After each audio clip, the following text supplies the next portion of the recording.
పరమేశ్వరుడిని రుద్రుడు అని కూడా అంటారు.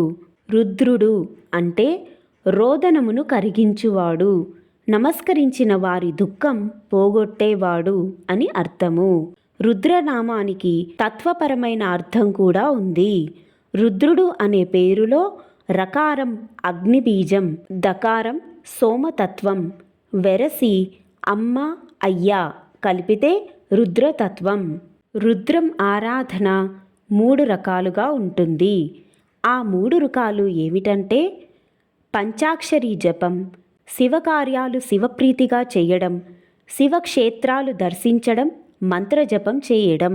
రుద్రుడిని ఆరాధించడం వల్ల కార్మిక, మాయిక మలములను తొలగించుకోవచ్చు. మనం చేసే కర్మలలో 3 భాగాల కర్మలు ఉంటాయి. అవి బీజవృద్ధి, భోగ, అంశ. వీటిని రుద్రుడిని ఆరాధించడం ద్వారా పోగొట్టుకోగలము.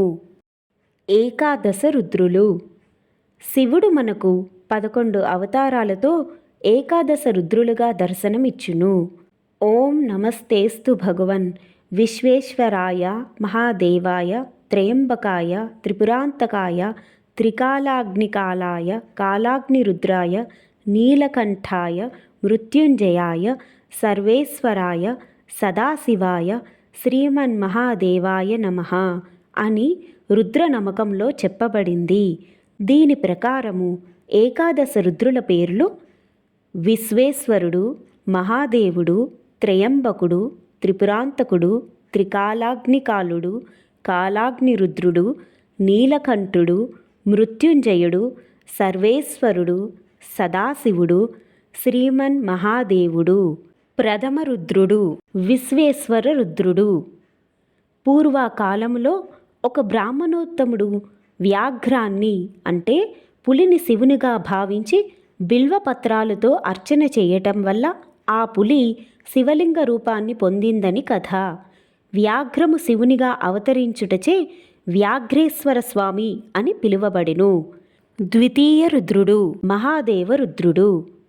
విశ్వామిత్రుని తపోభంగం చేసిన తరువాత మేనక స్వర్గానికి వెళ్ళడానికి ప్రయత్నించగా ఆమె వెళ్ళలేకపోయింది. అప్పుడు శివుని ప్రార్థించగా ఆయన ఒక శివలింగాన్ని మేనకకు ఇచ్చి ఆ ప్రదేశంలో ప్రతిష్ఠింపమనెను. మేనక ఆ లింగాన్ని ప్రతిష్ఠించి స్వర్గానికి వెళ్ళిందని పురాణ కథ.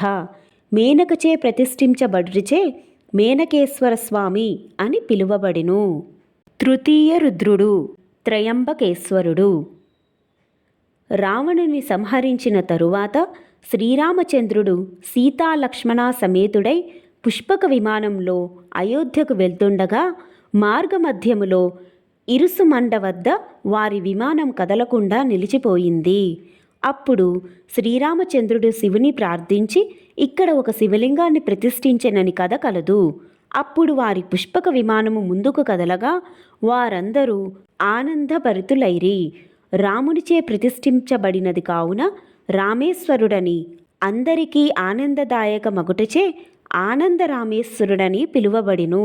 చతుర్థ రుద్రుడు త్రిపురాంతక రుద్రుడు. తారకాసురుని పుత్రులు 3 3 పురములుగా మారి త్రిపురాసులుగా పేరొందినారు. దేవతలందరూ త్రిపురాసులను సంహరింపుమని శివుని ప్రార్థించగా వారిని శివుడు సంహరించి శివలింగ రూపంలో ఆవిర్భవించెనని కథ. పంచమ రుద్రుడు త్రికాలాగ్ని కాలరుద్రుడు. 3 అగ్నులయందు హోమం చేసిన ద్రవ్యాలను స్వీకరించి శివుడి లింగ రూపాన్ని పొందుటచే త్రికాలాగ్ని కాలునిగా పిలువబడి అగస్త్య మహర్షిచే ఈ శివలింగం ప్రతిష్ఠింపబడినది. షష్టమ రుద్రుడు కాలాగ్ని రుద్రుడు. రావణ సంహారం తరువాత అగస్త్య మహాముని అయోధ్యకేగుచున్న రామునిచే ఈ ప్రదేశమున శివలింగాన్ని ప్రతిష్ఠింపజేసెను. కాలాగ్ని రుద్రుడు శ్రీరామునికి దివ్యాస్త్రాలను ఖడ్గం ప్రసాదించెను. రాఘవునిచే ప్రతిష్ఠింపబడుట వల్ల రాఘవేశ్వర స్వామి అని పాండవ వనవాసంలో శివుడు అర్జునుని పరీక్షింపదలిచి కిరాతుని వేషంలో అర్జునుని ధైర్య పరాక్రమాలను చూచి పాశుపతాస్త్రం ప్రసాదించెనని ఆయనే ఈ కాలాగ్ని రుద్రుడని మరొక కథ. సప్తమ రుద్రుడు నీలకంఠ రుద్రుడు. దేవతలు రాక్షసులు క్షీరసాగర మథన సమయంలో వెలువడిన విషవాయువులను శివుడు తన కంఠమునందు నిక్షిప్తం చేసుకొని నీలకంఠుడైనాడు. ఆ గరళకంఠుడే లింగరూపమున ఆవిర్భవించెను. తనను కొలిచిన వారికి అనంత భోగాలను అందించేవాడు. అనేక భోగులను అంటే పాములను ఆభరణములుగా ధరించినవాడు అగుట వల్ల అనంత భోగేశ్వర స్వామిగా పిలువబడెను. అష్టమ రుద్రుడు మృత్యుంజయ రుద్రుడు. శివుడు అర్ధాయుష్కుడైన మార్కండేయుని మృత్యుముఖము నుండి రక్షించి యముని జయించి మృత్యుంజయుడు అయ్యెను. ఈ మృత్యుంజయ రుద్రుడు లింగరూపంలో ఆవిర్భవించి చెన్నమల్లేశ్వర స్వామిగా పిలువబడెను. నవమ రుద్రుడు సర్వేశ్వర రుద్రుడు. దక్షుని యజ్ఞంలో సతీదేవి తండ్రి చేసిన అవమానాన్ని భరించలేక తన కాలితో నేలపై వ్రాయుట వల్ల ఏర్పడిన అగ్నిజ్వాలల్లో కాలి బూడిద అయినప్పుడు శివుడు ఆగ్రహించి ఉగ్రరూపుడై నృత్యము చేసి తన జటాజూటములో ఒక జటను తీసి నేలపై కొట్టుట వల్ల శివాంశ సంభూతుడైన వీరభద్రుడు జన్మించి దక్షయజ్ఞాన్ని ధ్వంసం చేశాడు. ఉగ్రరూపుడైన శివుడు విశ్వేశ్వర స్వామిగా లింగరూపమున ఆవిర్భవించెను. దశమ రుద్రుడు సదాశివ రుద్రుడు. పూర్వం బ్రహ్మ విష్ణువులు తమలో ఎవరు గొప్పవారని వాదనకు దిగి శివుని వద్దకు వచ్చారు. అప్పుడు శివుడు ఆద్యంతములు లేని లింగరూపమును ధరించి బ్రహ్మను తన శిరస్సును చూచిరమ్మని విష్ణువుని తన పాదాలను చూచిరమ్మని పంపెను. విష్ణువు శివుని పాదాలను కనుగొనలేక తిరిగి వచ్చి చూడలేకపోయితినని చెప్పెను. కానీ బ్రహ్మ మాత్రం శివుని శిరస్సును చూడకపోయినను ఒక ఆవును మొగలి పువ్వును సాక్ష్యము తెచ్చుకొని తాను చూచితినని చెప్పెను. శివునికి ఆగ్రహం వచ్చి బ్రహ్మకు పూజా పునస్కారాలు లేకుండా శపించి విష్ణువే అగ్రగణ్యుడని చెప్పెను. ఆ లింగధారి అయిన సదాశివుడు చెన్నమల్లేశ్వర స్వామిగా ప్రతిష్ఠించబడెను. ఏకాదశ రుద్రుడు శ్రీమన్మహాదేవ రుద్రుడు.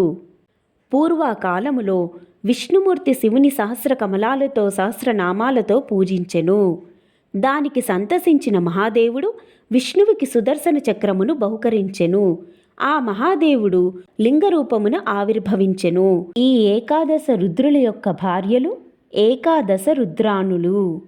ప్రథమం అజపాదుడు ధీదేవి, ద్వితీయం అహిర్బుధ్నుడు వృత్తిదేవి, తృతీయం త్రయంబకుడు ఆసనదేవి, చతుర్థం వృషాకపి ఉమాదేవి, పంచమం శంభుడు నియుత్ దేవి, షష్టం కపాలి సర్పిదేవి, సప్తమం దైవతుడు ఇలదేవి, అష్టమం హరుడు అంబికాదేవి, నవమం బహురూపుడు ఇలావతీదేవి, దశమం ఉగ్రుడు సుధాదేవి, ఏకాదశం విశ్వరూపుడు దీక్షాదేవి. ఈ ఏకాదశ రుద్రులు నవ్యాంధ్రప్రదేశ్లోని తూర్పుగోదావరి జిల్లా కోనసీమ ప్రాంతంలో నెలకొని ఉన్నారు. విశ్వేశ్వర రుద్రుడు వ్యాఘ్రేశ్వరంలో శ్రీ వ్యాఘ్రేశ్వర స్వామిగా బాలాత్రిపుర సుందరీదేవి సమేతముగా దర్శనమిస్తారు. మహాదేవ రుద్రుడు కృష్ణరాయుడు పెదపూడిలో మేనకేశ్వర స్వామిగా శ్రీ పార్వతీదేవి సమేతముగా దర్శనమిస్తారు. త్రయంబకేశ్వరుడు ఇరుసుమండలో ఆనందారామేశ్వర స్వామిగా శ్రీ బాలాత్రిపుర సుందరీదేవి సమేతముగా దర్శనమిస్తారు. త్రిపురాంతక రుద్రుడు వక్కలంకలో విశ్వేశ్వర స్వామిగా శ్రీ అన్నపూర్ణాదేవి సమేతముగా దర్శనమిస్తారు. త్రికాగ్ని కాలరుద్రుడు నేదునూరులో శ్రీ చెన్నమల్లేశ్వర స్వామిగా సర్వమంగళ పార్వతీదేవి సమేతముగా దర్శనమిస్తారు. కాలాగ్ని రుద్రుడు ముక్కామలలో శ్రీ రాఘవేశ్వర స్వామిగా బాలాత్రిపుర సుందరీదేవి సమేతముగా దర్శనమిస్తారు. నీలకంఠ రుద్రుడు మొసలపల్లిలో అనంత భోగేశ్వర స్వామిగా శ్రీ బాలాత్రిపుర సుందరీదేవి సమేతముగా దర్శనమిస్తారు. మృత్యుంజయ రుద్రుడు పాలగుమ్మిలో శ్రీ చెన్నమల్లేశ్వర స్వామిగా శ్యామలాంబాదేవి సమేతముగా దర్శనమిస్తారు. సర్వేశ్వర రుద్రుడు గంగల కుర్రు అగ్రహారములో శ్రీ వీరేశ్వర స్వామిగా ఉమాపార్వతీదేవి సమేతముగా దర్శనమిస్తారు. సదాశివ రుద్రుడు గంగల కుర్రులో శ్రీ చెన్నమల్లేశ్వర స్వామిగా సర్వమంగళా పార్వతీదేవి సమేతముగా దర్శనమిస్తారు. శ్రీమన్ మహాదేవ రుద్రుడు పుల్లేటు కుర్రులో అభినవ వ్యాఘ్రేశ్వరుడుగా శ్రీ బాలా త్రిపుర సుందరీదేవి సమేతముగా దర్శనమిస్తారు. ప్రతి సంవత్సరం కనుమ పండుగ రోజు జగ్గన్న తోట ప్రబల తీర్థములో ఈ ఏకాదశ రుద్రులు సమావేశమవుతారు. అలా సమావేశమైన ఏకాదశ రుద్రులను ఒకే చోట చూస్తే మంచిదనే విశ్వాసంతో వేలాది మంది భక్తులు అక్కడకు విచ్చేస్తారు. ఏకాదశ రుద్రార్పణమస్తు.